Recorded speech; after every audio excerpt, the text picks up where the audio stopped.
This is the first video looking at arrays. Here are the subgoals for evaluating arrays. First, we set up the array from 0 to size -1. Next, we evaluate the data type of statements against the array. Finally, we trace the statements, updating the slots as we go. Remember, you can go back to your assignment subgoals. We are given the following problem. Assume the following given declarations: int .. alpha. Evaluate these statements and determine the value of all variables used. If any error occurs, give the reason.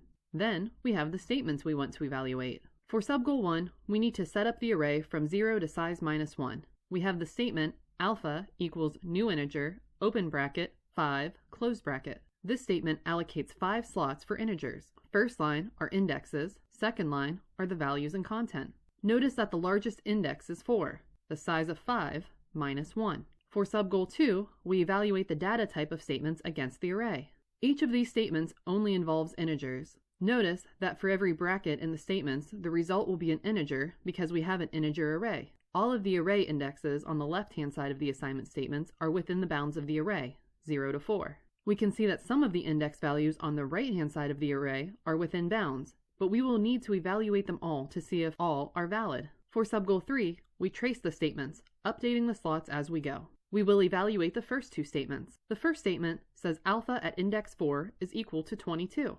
22 is an integer, and we know that alpha is an array of integers.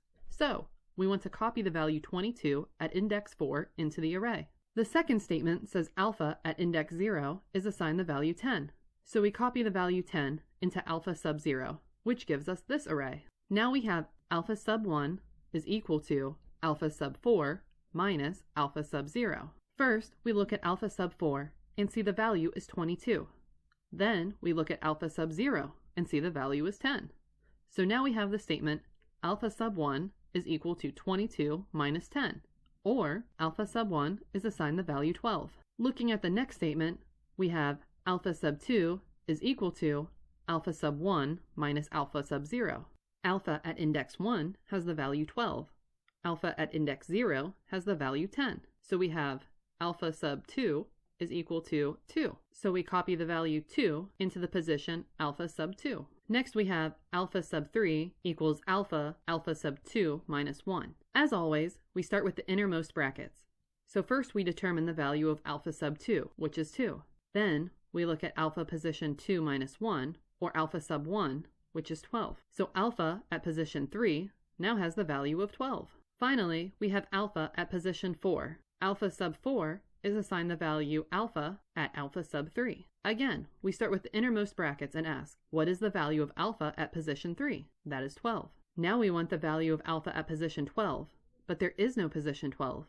That is out of bounds. This will generate an index out of bounds exception.